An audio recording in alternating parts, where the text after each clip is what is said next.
of mijn kop. Ik via dekker moest de ziek kleine vaart deemt op. Geef mir geen zacht lid, die drop.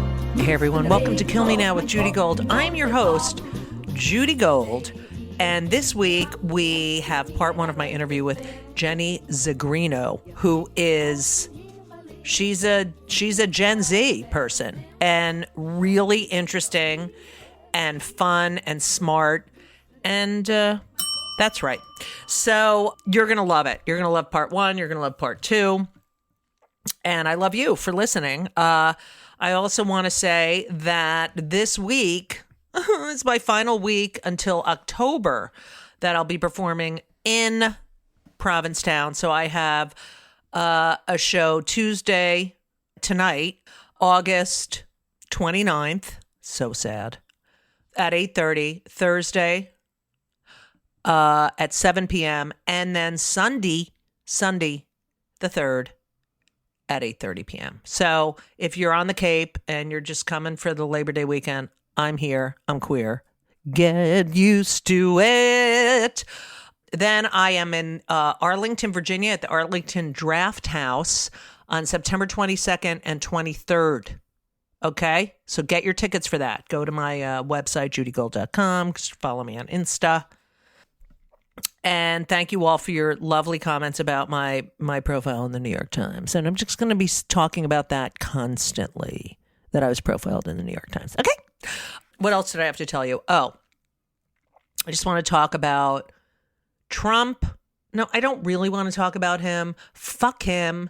Fuck all those Republicans. Fuck that Vivek fuckface. Fuck all of them. I just can't believe the shit. And Pence with the, I gave my life over to Jesus Christ. Okay, Jesus doesn't want your life. No one wants your life. You're annoying. You're annoying. And Chris Christie, he leans on the podium because he can't stand up. They're all a bunch of... Nikki Haley, I have to say, don't agree with her, but she was the smartest one on that stage for that debate. And she tells the truth, and she's smarter than... That Vivek is like one of those guys you just want to punch in the face, Mr. Fucking, hey, I'm going to sell you this, and then blah, blah, blah. I hate him. I hate him. And then, speaking of Gen Z... saying that climate change is a hoax, I can't fucking deal with these motherfuckers. I can't. It's really, I had to watch it, but it makes me aggravated. And fuck Trump. And I don't know. Whatever. I can't even, it's Labor Day week. It's like the last week. It's not really the last week of summer, but like for many, it's the last week of summer. So I don't even want to talk about those fucking assholes, but they're just, that's what they are. Fucking assholes. Anyway, so that's it. That's all I really want to say in my opening. I know you're going to love this podcast. It's a little but it's really, really, really interesting. I love people with interesting lives. And complicated lives. And you know what? You always find something. You think someone has it all, and they don't. That was my mother just taking over my body. But anyway, I also want to say, speaking of my mother, that my mother's birthday is August 30th. And my mother would be 101. And I miss her every day. I miss you, Mom. And, I think about my parents all the time. My father died in 1990. I think about him every day. My mother died in 2015. I think about her every day. I think about my friend Bob every day, and my friend Judy every day, and my friend Carol. Like, people, they go, and yet they remain. You know what I'm saying? I'm very deep today. But anyway, enjoy your final week. This summer went too fucking fast. I'm telling you, too fucking fast. And that's it. I just you know what? Sit back, relax, and enjoy my interview with Jenny Zigrino. Ladies, gentlemen, and they, thems, because I do that now. I'm really hip. I'm all-inclusive. You're an ally. Yeah. And today on the podcast, we have, I love the young female comedians. because I'm no longer a young female comedian. But I'll always be a female comedian unless I transition. Anyway, very funny. You know, I don't find a lot of people funny. I find her funny. And I'm excited to talk to her about the business and how much it's changed since she was a little girl watching Comedy Central. Jenny Zigrino's here. Hello. Jenny Zigrino. Jenny Zigrino. Yeah, Jenny. I am a young lady. You are. Yes. You're 36, are you? 36. Yeah, you're a fucking baby. Yeah, and I remember still when ovulating, still spry. Oh, shut the fuck up, Jennifer. Okay, just shut your fucking mouth. Well, thank you for doing the show. Where are you? Where are you right now? Are you in I'm at my place in Los Angeles. I'm here. Do you enjoy the LA? No, I hate it. I hate it so much. Good. So we're similar. I hate it. I don't hate it. I don't hate it. I hate driving every fucking place. And I hate that everyone's in show business. You know what? That's to me is like everyone being in show business is pretty frustrating. I just feel like as a comedian, you come here and you get worse. And then you just kind of go, well, I'm just going to melt into the fabric of this place and not exist as like a comedian and just, I don't know. Being a person is very dumb. Why would I do that? Right. Why would I do that? I just want to be on stage. I don't know if I want to anymore. There's so much going on, Judy. Oh my gosh. Yeah, I know. You caught me at a real crisis mode. Oh, good. That's what I'm here for. Yes. Jenny, let's talk about, because I really do want to talk about the business from your point of view, but I want to do that in part 2 because it has really changed. And I've read some of the things that you've said about it, and they're very smart. And I don't think a lot of younger comedians have a handle on the transition that's happening now. And you seem to be very aware of it. But I am fascinated by your life because you are well, first of all, you were born in 1987, so I could be your mother because I would have been 24. Please do. Please be my mom. I already have 2, and I can't. Oh, that's all right. But I think I'm a good mother. I like my mom. She's a good one. Yeah. I always thought, I was always insecure about my mothering. Oh, wait, my kids. That's the Jew bell, by the way. Oh, yeah. And your mother. Okay. Earlier, I had some salmon stuck in my teeth, and I was like, where's the Jew bell when you need it? Yeah, there you go. Boom. Was it smoked salmon or just... Just regular salmon. You know what? This is the most anti-Jew thing. I don't like smoked salmon. Okay, well, that ends our podcast. Goodbye, everybody. And you've been fantastic. How do you not like smoked salmon on a fucking bagel? I like smoked salmon, but I don't like the smoked salmon on a bagel, the lox, it's like wet and greasy, not into it. Oh my God, if someone love it. took a salmon off a smoker, very into it. I get what you're saying. I'm more of a Nova and not a lox. I really don't like salt anymore. I used to like salt as a kid, but now I'm done with the salt. So I get it, but I love that greasy feeling, slimy grease, because I feel like I'm getting fish oil. Oh, yeah. Just you know what I'm saying? And as a 60-year-old, the fish oil. You gotta get your fish oil. Yeah. I get it. You gotta get it. Okay, so you're from Minnesota. Your mother is Jewish. Yes. She emigrated from Russia. Yeah. Your father is a very conservative Catholic and in his later years became very religious. So he loves the Lord. He loves the Lord, but you're so Jewy. And yet I've read that you feel that you've gotten a lot of intellectual processing modes from your father, which fascinated me because the whole thing about Judaism is the way we think. That, I was thinking, I read this thing where you said, your father, you talked about when you're all going to die, what's going to happen. And he said, I want to face God and ask him and get answers. And the whole thing with Judaism is there are no answers. And if there are answers, there's a million answers. I like that. I definitely think of myself way more Jewish than I do as like Catholic, 100%. And I think that my dad always had that like scholarly, He was like, if he was born Jewish, he'd be a rabbi kind of thing. Right. You know what I mean? He'd be like a cool rabbi making YouTube videos. Like that would be him. But he's gone all over the place. Every religion. I grew up with Judaism. I went to Hindu camp, Islam. No way. Catholicism. Buddhism. I grew up with all of it. So I think like having all that influence, and also too, I think just in my nature, I'm just kind of like, I don't have an urge to find big picture answers. It's never been like a.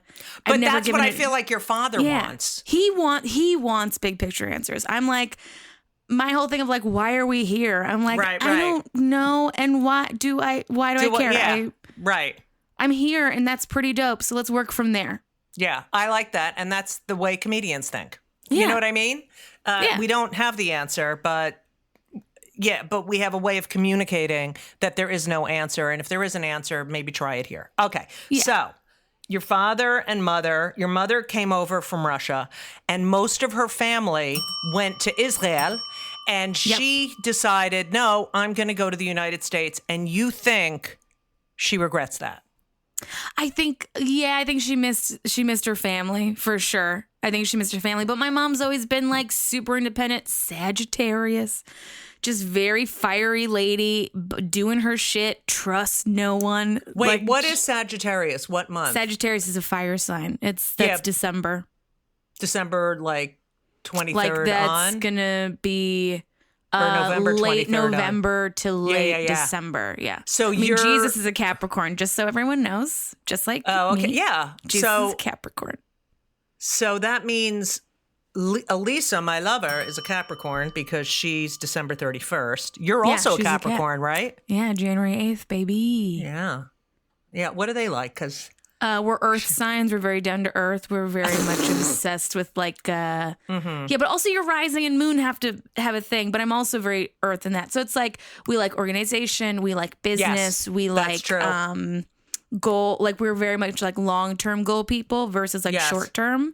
Right. Sometimes a little antisocial, sometimes prone to things like alcoholism and depression. This is all me answering for Elisa. Okay, go ahead. But also witty, really funny, very witty, very dry. Very dry, very like super fucking loyal and social climbers. There you go. No, not a social climber. Okay, so how does your mother, who emigrates from Russia and her family goes to Israel, where does she come when she comes to the United States? New York City, baby. What part? The Bronx. The Bronx. Okay, that would be the same as Elisa. Okay. There you go. Bronx. Then all the other Jewish family, they went to Brooklyn. Right. Obviously. Now, how did she meet your father? Oh my God, it's a fun story. So and what are their names? I couldn't find their names anywhere. Okay, Larissa and Ken. Okay, first of all, what kind of name is Larissa? We need to discuss that. Larissa is an Americanized version of something, I think she changed her name. I think she had a Jewish name in Russia, but changed it. Yeah, but Larissa is like a an evangelical. Like yeah, he's like Joel Osteen. Like she goes by Laura, but it's Larissa, I like Laura, but she goes by Laura.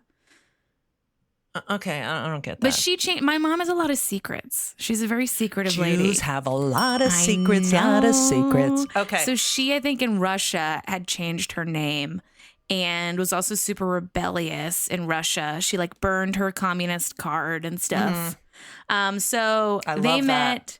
They met in New York. They met through friends, but my dad apparently, before he met my mother, had done a Ouija board with some of the Russians. Oh my God. And said that he would marry a woman named Lara, Lara. And then like, I think a few months later, he was looking for an apartment and she knew the super at the apartment. And it's like, if you know the super, you get an in. So my dad, being a flirty little turd, probably flirted his way in and got the apartment. Wait, had they been dating already? No, they didn't. No. They met at the supers? Yeah.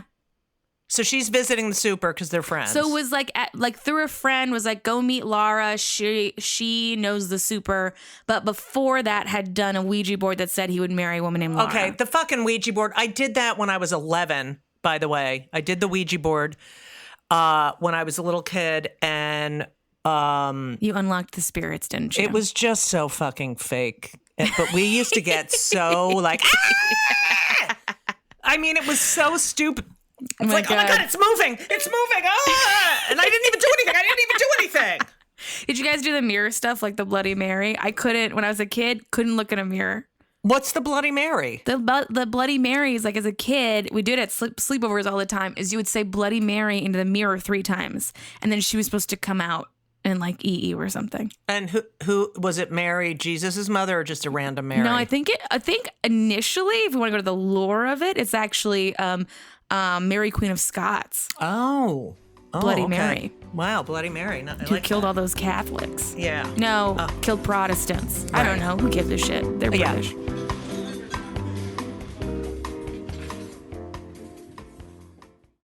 Okay, so they meet and they get married. And does your mother's family, how did they feel that she's marrying this Catholic man named Kenneth? I think they were fine with it. I think, so she already had a kid. She already had my brother. Oh, so she from whom? From a previous marriage in Russia. Mm-hmm. So she already had my brother, and of course, when she met my dad, said it was her nephew. No way. Sneaky mommy. How old was your brother? I think it was 6 or 7. So wait a minute. Did the husband come with her over? No. So was that an arranged marriage or what? No. They just divorced in Russia, and then she was like, "I'm getting out of here." And then did your brother see his father in Russia? I don't think so. Wow. In Russia, yeah, but when she left, I don't think they saw each other. Yeah, then he never saw. Okay. Yeah. Okay. And what does he do? What's his name? That guy? No, your brother. Oh, my brother. I was like, I don't know what his dad's name is. My brother's Dimitri. Dimitri. Oh, God. Yeah. This is so from another country. Okay. Dima. Larissa, Dimitri. These are so not Jewish, but whatever. Okay. So she tells him that's the nephew, but that he's living with her? I don't. Okay. You know what? My mom. Okay. My mom always would tell me, she'd be like, Zhenya, if you are sleeping with another man and your boyfriend catch you, you say, I don't know why he here. Who is this? You deny, Zhenya. Deny. And I'm just like, Mama, okay. Okay, not going to work here. Okay. Oh, just straight up deny. Yeah, that's hilarious. Okay. 100%. She's just like, no one needs to know your business. Never tell anyone your business. But, this is what I do for a living now. Right. Tell everyone every detail of my life. Okay. All of my business. So then they get married. Yeah. And how long are they married before they have you? So they're married 10 years, but between that they have my sister Sasha, right, in 85. Mm-hmm. And then I come along in 87, and then they divorce 3 years after. later. 4 years? 3. Wow. Do you remember that? Not really. That's interesting because I'm my sure younger it's some son, stored trauma in my body somewhere. Yeah, of course. I mean, my son Ben was 2.5 and Henry was 7.5. Henry remembers everything and Ben remembers nothing. Mm-hmm. Okay, so which one of them has done the most therapy? Oh, that's good. They both have gone to therapy, but Henry, the one who's had the most difficult time, has shunned therapy more. Ben is a psychology major because he said he's the only normal person in a family of crazies. That is so interesting. That's how I feel. So Ben's the youngest one, right? Yeah. But I felt like that in my family, even though everyone thought they were all normal on the outside and I was this crazy person, but I was also the identified patient, like she's crazy. And it's like, no, actually, Not really. I'm the calling you out. identified patient because I go to therapy. Right. And I've Me done too. the work and I've been like, hey, you guys have like some real problems. And they go, I think my dad at one point was like, Jen, you've been going to therapy for 20 years and you're still not cured, huh? So is it really Oh, working? God, And shut just up. like, okay. My parents went to therapy. My mother was always into therapy. They were Yeah. very open. My father was like, yeah, but he went. Okay. So they get divorced. And when did you move to Minnesota? I'd always lived there. I was So they born left the Bronx and went to They Minnesota. left, Why yeah. did they go to Minnesota? there. So my dad had gotten a job. He had just gotten out of law school Oh. and got in with a firm in Minnesota. Okay. So- What kind of law? He does contract. Nice. That's great for you. That's great for you. Yeah. Except none of it's entertainment contract. Oh, well, okay. And then they get divorced. Do you see your father regularly? Yeah. Yeah. My dad and I have a very good relationship. Okay. Besides the very obvious issues. Right. Of Yeah. you being this A very being half liberal, crazy Jewish, Jew and Lefty half lady. Yeah. right. Is Sasha more like your father? Like Yeah. Sasha was definitely more like my dad. So just full transparency. So Sasha's not here Sasha anymore? passed away 2 months ago. oh my God, I'm so So- sorry. I think I read that and then I didn't write it down. And It's fine. I am so sorry. No, because I did research and then I stopped and then I started again. I have to say, I did read that. That losing a sibling, I've had a lot of friends lose siblings because I'm old. Yeah. And no matter what age, it's a different, it's different. I mean, thank God I'm not, I have no parents. I've lost my Yeah. best friends. But I can't, you're probably so deep in this grieving process right now. It really comes and goes. I will say there was if you talked to me a month ago, I was like, I'm quitting comedy. Right. I'm quitting But you life. say that a lot. Oh, well, I do, but Right. now comedy in stage time is now the reprieve. It's like the moment I get to be just You. fun and lighthearted and me. And so I Right. enjoy it now. Do I still want to do it? I don't know. We're all trying to figure some shit out now. No, But I this was always wanna before do it. even Yeah, this is even before Sasha passed. But How are your parents doing? Oh, they're not great. Terrible. They're not doing well. Mom Yeah. is taking it very hard. Dad again loves the Lord and I think that is a great thing that religion gives people, and that you have it is kind of a nice guidebook, which I will say, we sat Shiva and Shiva is fucking awesome. Shiva's great. The best. The best. For Yes. healing, oh my God, to just have people around you for 7 days straight, eat, talk about funny things that have nothing to do with the grief, talk about the grief, talk about the person, and just have this incoming flow of energy. Jews do grieving right. They get it. 150%. And then if you really follow it, it's I remember when my father died, both my parents, after they died, there's this custom after the Shiva that you walk around the block on the last day when you're ending the Shiva. And it is a symbol of re-entering society, not as a mourner and just saying we're okay, but we're not. So then there's other rules, for a month, you're not supposed to, listen to music or whatever. And then after there's this, it's such a process. And I feel like Jews do death. It's really well thought out. But it sucks. My rabbi said after my mother died, it's the presence of the absence. Yeah, it is the way I put it is it's cavernous silence. Right. All of a sudden, even if I've been alone in my apartment before, but there's a different kind of feeling of being alone in my apartment. That is there's a cavernous Right. feeling now of an emptiness. Yeah. Yeah. And it's there. That's the dichotomy, that it's empty, but it's there. And I think that one of the things about this, it's so funny, is okay, number one, I love psychics. I love tarot reading. very into it. And one of my readers this year in January was like, there's a big adulthood of you happening. Like you're becoming an adult. And I was like, oh, cool. More taxes, huh? And now that I've gone through this, I'm just like, oh yeah, like grief is really what makes people go to the next level of like adult when you were like a kid and you were like, why is that adult so weird? Right. Why are they like that? And they're like, oh, they've seen mortality. Right. They've come to the edge. That's why. So it's I say that. Okay. I say that. I'm an adult now. Yeah, I said that. I remember.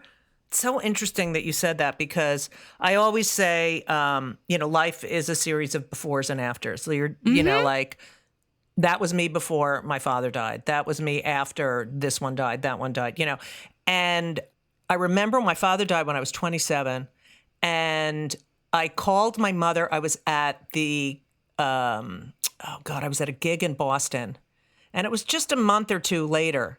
And I called my mother and I said, I feel so old.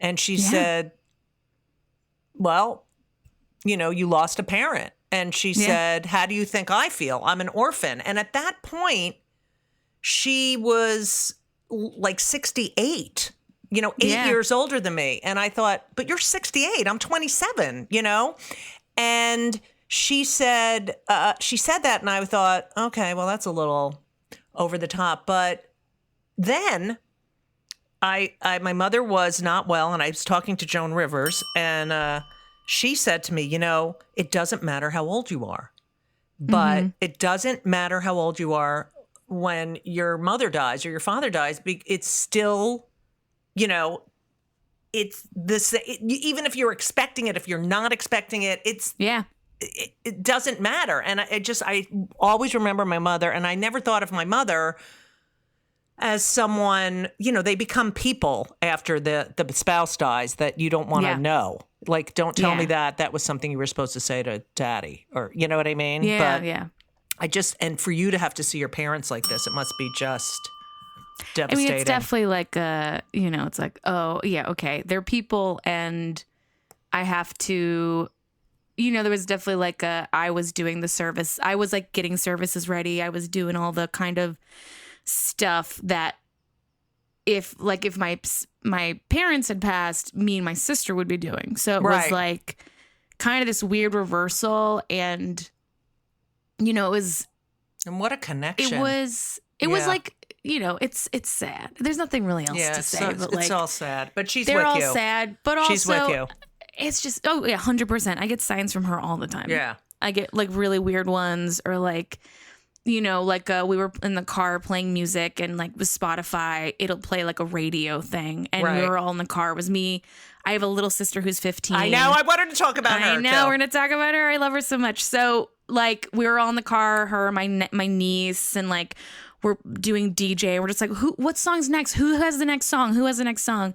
And the next song that came on was like one of Sasha's favorite songs. Right. Just like randomly came on. It wasn't even part of like the radio feature. Like the two artists, it was Prince and then it was Amy Winehouse. And there's very little connection between the two. Right. And I was like, oh, everyone, Sasha chose. This is the one we're listening to. It's just amazing. And of course, it was just like, it was nice. And it was like, they get like these little hope. You feel good. And then you also are like, oh, I'm kind of sad. I know. And then you wake up, you're like, oh, I'm okay. Oh, no, I'm not. Fuck. Oh, yeah.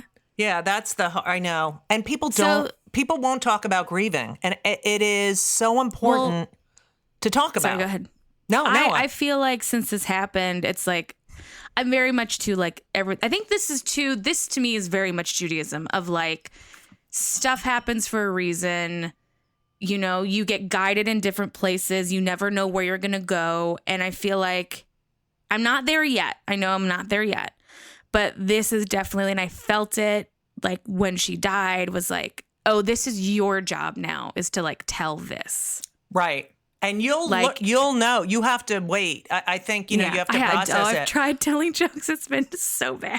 I know. I did that People too. do not want to hear it. They are like, I just like little jokes. And it's just like, people can tell when they're like, you're still in it. Yeah, we don't want to hear this. I know. I talk about my dead parents, my dead best friends, and and the audience is like, and I go, shut the fuck up. Like, I'm really comfortable with it. But when you get comfortable with it, it's fucking amazing because you can just be like, oh, fuck you. This is my story. Yes. And then, so like right after it happened, my dog, Lupe, she ate a bunch of amphetamines because she loves drugs. So where'd she get those from? From oh my God, from a certain hotel in Las Vegas that I work at. Mm-hmm. She found them in the parking lot. Oh, nice. And ate them. Right. But she I've been trying to tell that story because I think it's very funny and people are just like horrified. I'm like, I didn't give my dog drugs. Oh my God. She's alive. Just, it's funny. But it is funny to think of a chihuahua on meth. This is a funny image. Come on, people. You got a lot there. You just got to develop it. Yeah, it'll take some time. And it's like, most dogs, they go in the parking lot and they eat another dog's shit or a rock. And your dog is like, oh, there's amphetamines. My dog's like, let's party. We're in Vegas. It's time. Yeah, exactly. We've had a rough month, Jenny. Do you want to do some drugs with me? And then the dog lost $5,000 at the roulette table. Okay, not funny, Judy. Okay. Oh, yeah. Anyway. Oh, yeah. So...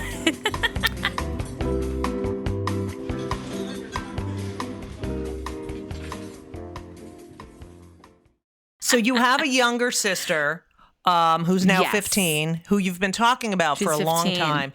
And she's your father and his new wife. Yeah.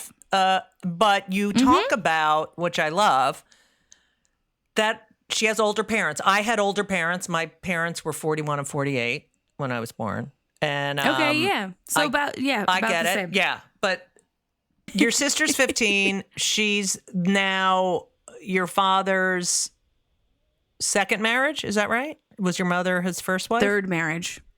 Wow. Nice. Yeah.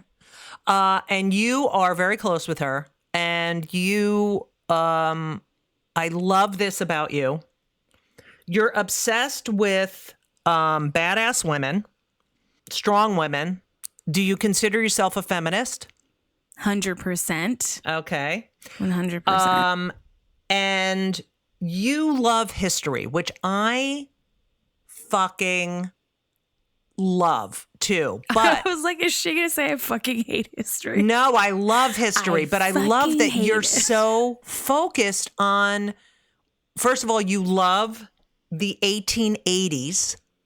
Like 18th century. I said 1780s. What's up? What's up, Revolutionary 18th War? 18th century. Okay. Yeah. And you're obsessed with these women. And you had a show. Can you tell a little bit about your show? So I had a show on Comedy Central called Badass Bitches of History. And I chose like 4 women that I thought were really badass. And yeah, we just made like little sketches about them, and it was fun and interesting. My favorite one is Anne Hutchinson. Mm-hmm. So you know the Hutchinson Parkway? Yes. Hutchinson River Parkway. Yeah. Yeah. Named after her. She basically like stood up to the men of Boston, John Winthrop and all them, and was like, God spoke to me. And they were like, God doesn't speak to women, you dumb bitch. And then they took her and they banished her and her like 18 kids. It was probably like more like 16 or 12. Right. Banished them. They went to Rhode Island, and then they ended up settling in an area near that is now the Bronx. Right. And they died there, and that's why we have the Anne Hutchinson Parkway. I love that. That. Okay. Tell me about the woman who got into medical school. The first woman doctor. Okay, so this is interesting. This one is interesting. It's a little divisive. And so I'm going to, because it also has to do with trans history. Right. Right. So at the time of making it, this person was seen by most as a woman who, basically dressed up as a man to be able to go to medical school. And now I think it's it's not for me to say, okay, again, you gotta get all the angles on this. It's not for me to say. I'm not a historian. Some people say that they are trans and are part of trans history. And some people say that no, because of the restrictions on women, they wanted to be a woman, but couldn't practice medicine at the same time. Okay. So it's kind of like I think we don't know. We don't know. There's I had to like issue an apology for the video because some people got very upset. And I was like, you know what? I'm not here to hurt people. I'm here to educate. So if it didn't educate in the way. The fuck down. Calm the fuck down. I can't take this with apologizing. So I guess the way I see it is like, okay, I'm not a historian, and there is evidence both. You can find evidence both ways. Right. Right. In their diaries, they had said how they longed to be a woman, to like be able to be a woman, and they still carried dresses with them. But on the other hand, you go, well, they did this for 40 years. Right. Like 40 years. And then when they died, said, don't undress me.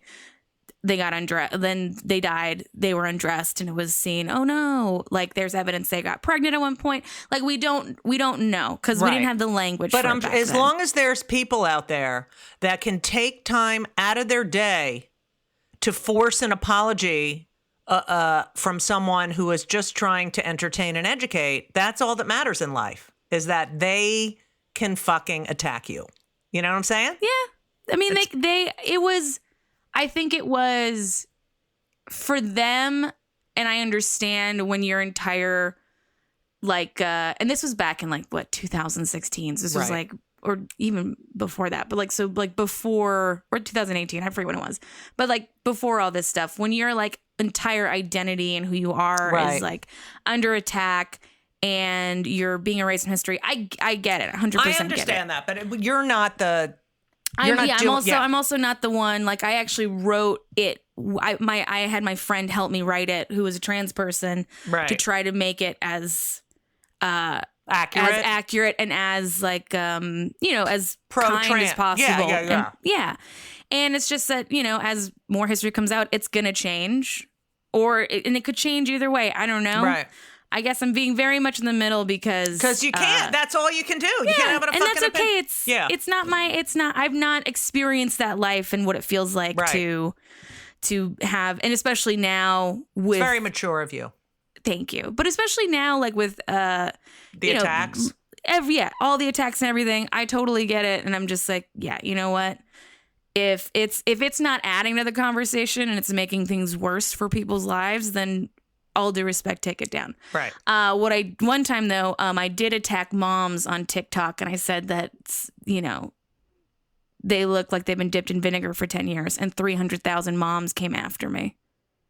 Because wait, moms. So I made a joke on TikTok that was like, it was me being like, oh, sometimes I look at other women in their 30s and say, there's no way we're the same age. They've been dipped in vinegar for 10 years. And then I go, oh, it's because they had kids. And most people were like, yeah, that's right. That's funny. Whatever. But then the moms got a hold of it. Whoo! Oh, shut up. I got it. People were on TikTok, were like tagging it. This ugly bitch. That's nice. I love. That's nice. I know. There was one woman who was like, how dare you shame another one's body, you fat bitch. And I was like, okay. Oh, I'm sorry. What did you just do, you fucking see? So that one, it's just like, my friend and I got in this argument earlier. Not an argument, but he was like, I just wish there was nuance online. And I was like, you're out of your fucking mind. No nuance on social media. Zero. There'll never be nuance on social media. Never. And that's fine. Put out the most milquetoast shit to get people in the room. And when they're in the room, then I'm going to be like, okay, also here, by the way, here's fucking everything. And if you here's don't like who I fine. really am. Go fuck yourself. Yeah. What about I hate moms. I don't. I really like moms. I want to be a mom. Someone please come help me. Please come and insert sperm in Jenny. What about the woman I read about the woman who they were let her into medical school as a joke. Yeah, so Elizabeth Blackwell, I love her story. Hers is fun. So she was let in. So basically Elizabeth Blackwell, her friend dies. I think of it was like cervical cancer. But at the time, male doctors were like, I don't know what the fuck's going on down there. Like they honestly would do gynecological exams under a skirt and like look away. Oh, God. Because they were like, this is your husband's. I can't dare look upon it. So she's like upset. So she's like, well, I'm going to go to medical school. Applies to like hundreds of places. They're like, no, you're a woman. You can't stand the sight of blood. You'll faint. Yeah, that's okay. Yeah. And so she applies to this place in upstate New York. It's in Syracuse.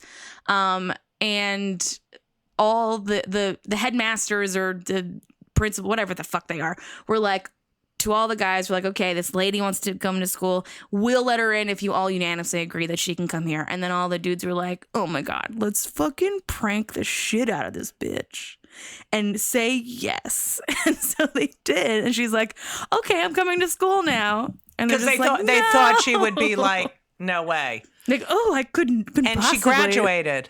Yeah, this is Elizabeth Blackwell. That's how we got there her. You go, you fuckheads. Yeah. These pranksters. What a prank. I loved Moms Mabley. I know that you loved Moms Mabley. And just the fact that she was a lesbian, everyone knew it.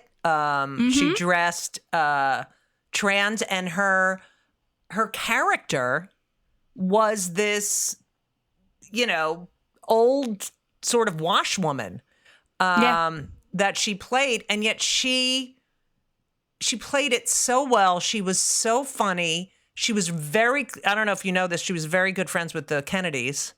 I didn't know that. She was really close with Jackie Kennedy. And she was fucking hilarious. And I don't know if you saw when she was on, I think of the Emmy Awards, and she was giving an award and she starts talking and then she goes, fuck it. She didn't say fuck it, whatever. And she took out her teeth. And she was so fucking hilarious and so well respected. And people don't talk about, but Whoopi did a documentary about her. Okay. Thank you so much for listening to part 1 of my interview with Jenny Zigrino. How interesting, right? Seriously? Yes.